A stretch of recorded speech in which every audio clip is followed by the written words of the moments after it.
I freshened up my breasts for the viewers. So. I thought you said I freshened up my breasts for the viewers.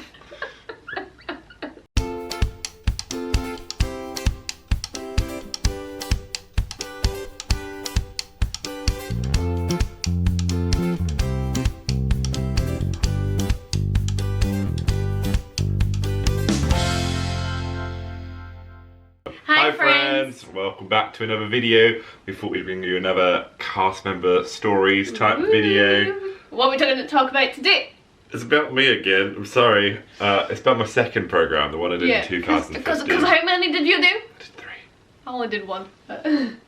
They're all great, But this one, 2015, different park this time. Still on attractions, I was sent over to Epcot to work on Living with the Land. Da, da, da, da. Presented by Chiquita.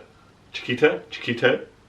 I don't know, it's bananas. And I also, as well as doing Living with the Land, I got the Circle of Life show as part of it. It was like the two of them were combined and would rotate around all the positions from both the ride and the show. Pretty cool. Not a very popular ride, to be really honest, but it is like a sort of cult classic, family favourite one. I love it. It's a 15-minute boat ride. You get taken around a few show scenes and then through the greenhouses, and basically the story or the point of the ride is to talk about different ecosystems and different environments that plants can be grown in. Yeah, like innovative technologies, yeah. Right. So you go through a rainforest, you go through a jungle, you go through like a Saharan desert, go through like and then bits of country America. You know, you go past some buffalo and a big farmer's house, and then you come out into the greenhouses, which were real greenhouses actively being maintained by Disney cast members. On an American internship program. Yep. And they were growing produce, which was actually being used in the parks in Epcot to like for guests to eat, which was really cool. That's really cool. And it's very slow, very gentle, educational for the most part. Quite a good way to cool off. Obviously you're inside for the whole thing. Just sit there, relax, and just enjoy the sights. It never felt very busy. Like, certainly our line never got more than 30 or 40 minutes, and that's just really in like the middle of the peak of the day. But part of the reason it doesn't look very popular is because it's got such a big capacity that each boat's, like there's like 2 attached to each other, could take up to 40 people. So actually, it's not that it's unpopular, it's just that it's got a huge capacity, so anyone that walks in can basically get immediately on the ride. But yeah, it was quite a fun ride to operate. I got what I'd always wanted. I got some buttons to press, some moving parts, some big machinery, and a lot of operations-based activity going on there.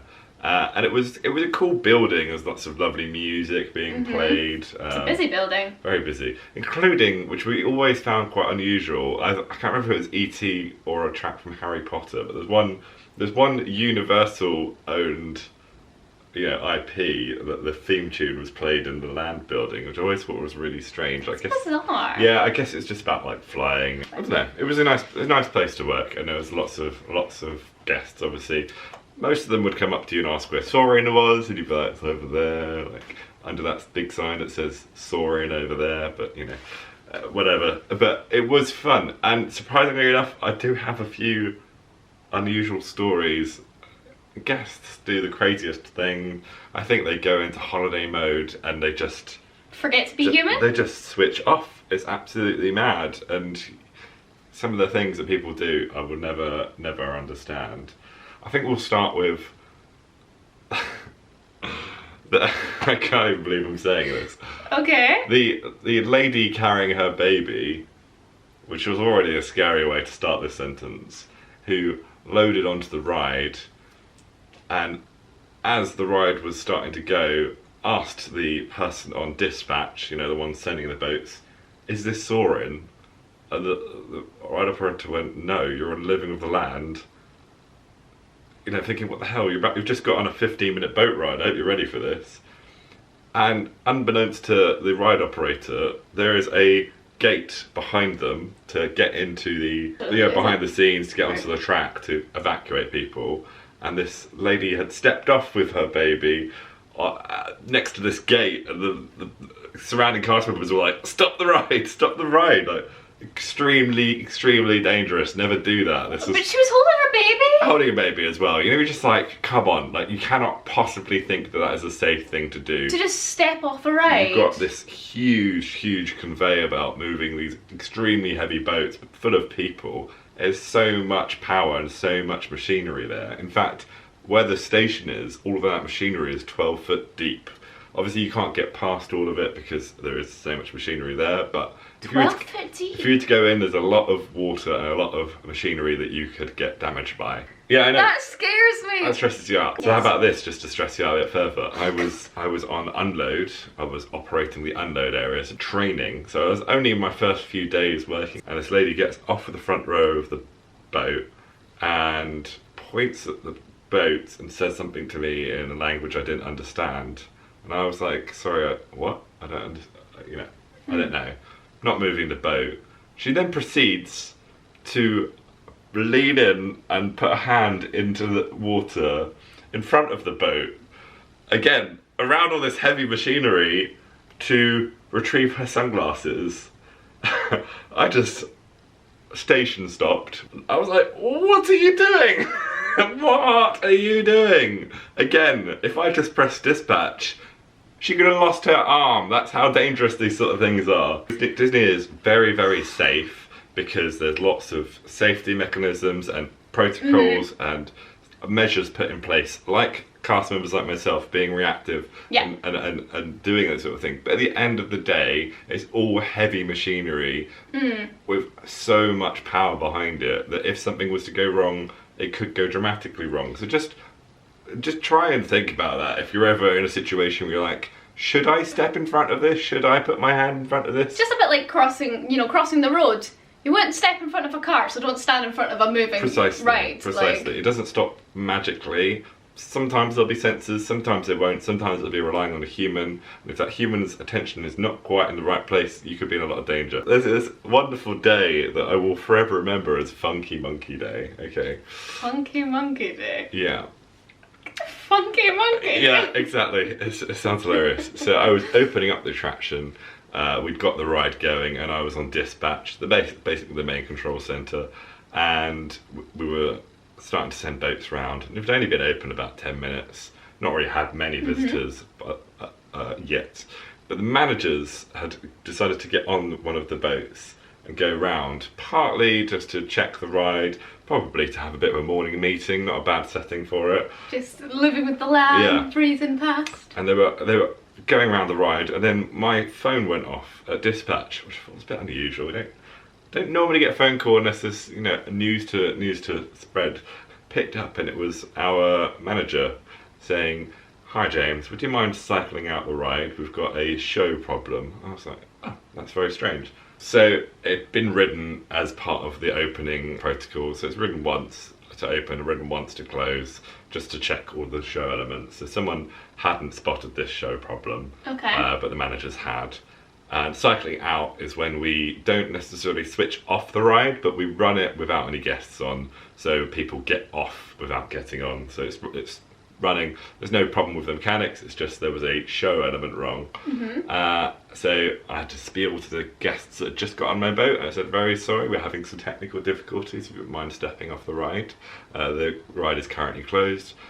We will reopening a little bit later.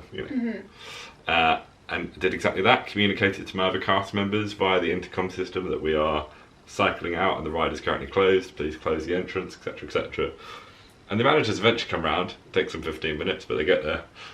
And I was like, what is going on? What are you talking about? And they were like, one of the monkeys in the jungle, his head is on backwards, and we don't want any children to see that. What on earth happened there? And so the ride was closed until we could get engineers out to fix that. Fix this monkey's head? Yeah. Oh, bless. And we couldn't figure out what was going on until we remembered the happenings of the day before. I know, it keeps this story keeps going! Keeps going. So the day before... Whoever thought that living in the land could be so dramatic? Honestly. The day before, we had a tour group come to the ride. The tour groups are big groups, usually from Brazil or other Spanish-speaking companies.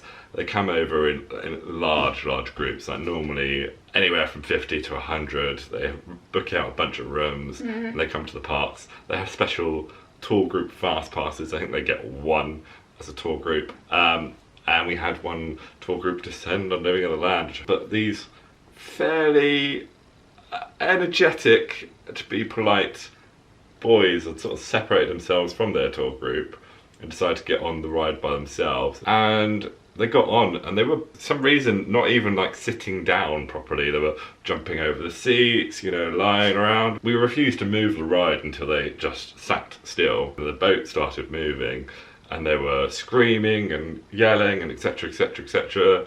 And I remember spieling over the microphone, please remain seated, do not yell and shout, you're disturbing other guests.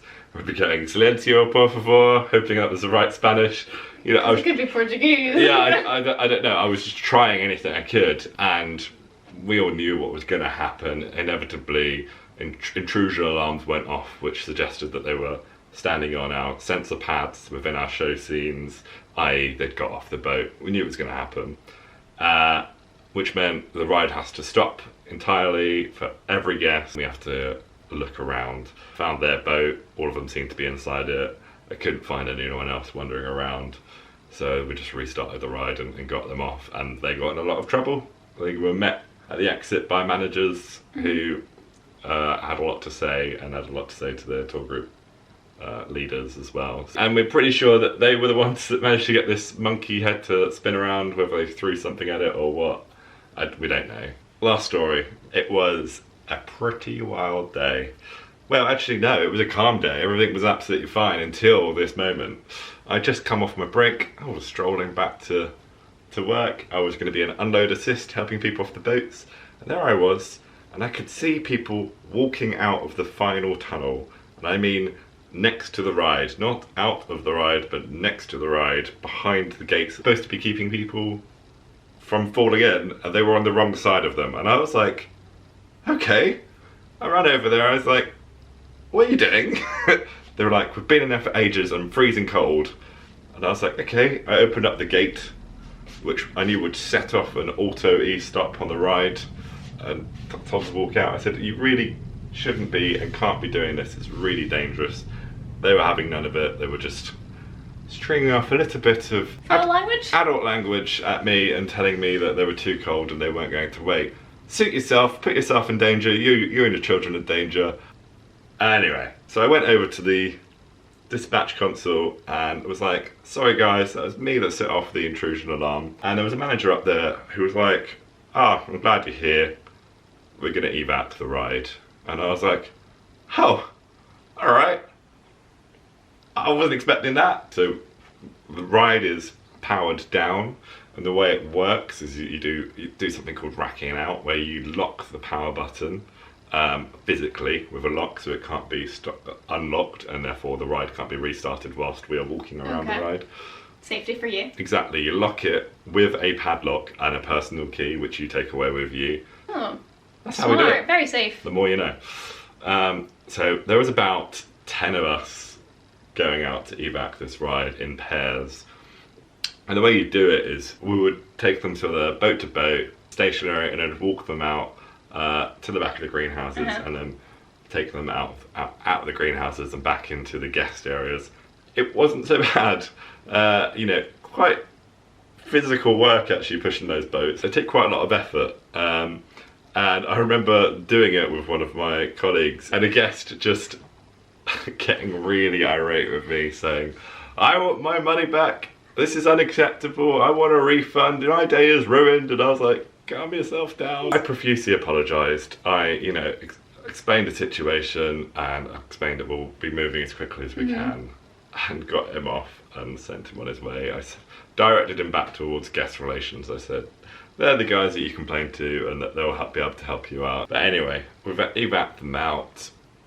Most people were very excited by it, pleased by it, whatever. It went smoothly, no one was harmed, no one was in danger, it was all okay, and everyone was very thankful. The manager was very thankful, appreciative. I remember why we evac'd because the ride had been stopped for more than 10 minutes without being restarted. So that's just a policy. It has to be, right? so and that's because they know beyond 10 minutes people will get out of boats themselves, which is more dangerous, which is why we have to evac, because there's no restraints. But no harm was done, and I got to do, almost once in a lifetime E-start, rack out, and evac on a ride that I never thought I'd be able to do. So it was great. And what's more, after all of that, I later received, a few days later, a applausogram, which is like a cast compliment. Yeah, it was essentially one of the guests, probably in the same boat as the guy that was complaining about me, had also gone to guest relations to compliment me. It was really, really, really lovely to receive, and it felt really good because it was actually kind of a stressful experience for all of us, and it really made our day better. And it's something I'm going to treasure forever. I mean, that was now 6 years ago this summer. God! But I still remember it fondly, and I really, really appreciate it. So if that was you, thank you very much. But that's it. That's all I've got from Living on the Land. I hope you enjoyed it. If you have any questions at all, maybe you're going to start working there, send me a message. We can talk. I can help, alleviate those nerves and send you some more. But if you, like I say, got any questions, anything you'd like us to cover, let us know. I hope you're enjoying this little mini series, and we will see you all in the next video. Bye.